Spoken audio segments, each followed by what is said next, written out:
So someone wanted to know about AIDP and when it has ophthalmoplegia, which is diplopia for the patient symptom, or if it has central nervous system involvement. So AIDP is an acute inflammatory demyelinating polyneuropathy.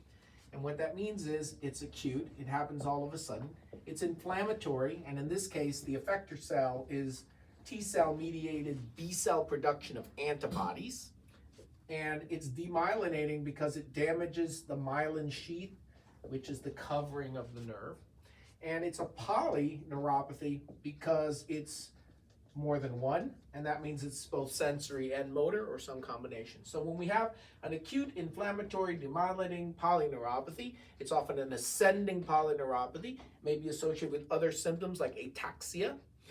This constellation of findings, AIDP, we call the Guillain-Barre syndrome. And that's just the eponym that goes along with an acute inflammatory demyelinating polyneuropathy. The MRI scan usually doesn't show anything because it's a polyneuropathy. It's involving the peripheral nervous system. However, there are variants of Guillain-Barre syndrome that can produce diplopia and ophthalmoplegia, and that variant is called the Miller-Fisher variant of Guillain-Barre syndrome. So when we have ophthalmoplegia, that's the eye movement problem and double vision, Miller-Fisher. And there's a central nervous system version of AIDP, which involves the brainstem and the reticular activating system, and therefore you might have alternating levels of consciousness or change of mental status, and that is the Bickerstaff brainstem encephalitis. And these are just different manifestations of the antibody in different locations.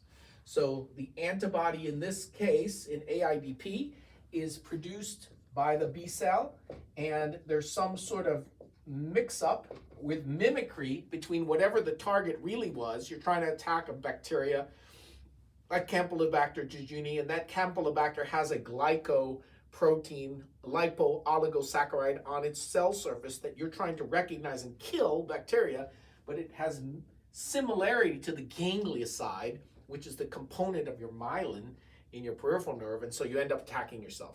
So it's an autoimmune mediated inflammatory demyelinating condition that affects both sensory and motor nerves in an ascending pattern.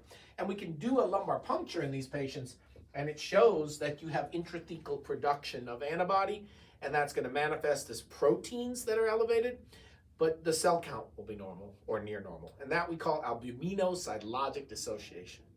So in the acute setting, AIDP, if we have an ascending polyneuropathy, ataxia, areflexia, and an albuminocytologic dissociation in the cerebrospinal fluid, we should be thinking about Guillain-Barre. If we add in the ophthalmoplegia, that's called the Miller-Fisher variant. And if it's involving the brainstem, the reticular activating system, or change of central nervous system function, that is Bickerstaff's brainstem encephalitis. They're on the spectrum of peripheral nervous system, PNS, and central nervous system involvement from antibodies. And those antibodies are directed against gangliosides. And you can watch the video on gangliosides, but they're all different types. Gangliosides with 1 sialic acid, monosialic, or 2 disialic, or 3 trisialic, or 4 quatrosialic.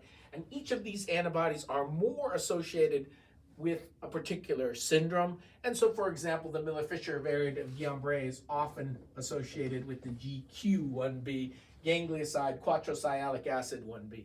You don't have to know that per se, but you need to know what the basis of these antibodies is.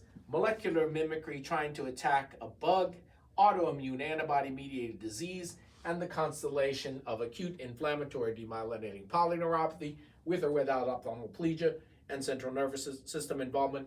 Different eponyms: Guillain-Barre, Miller-Fisher, and Bickerstaff.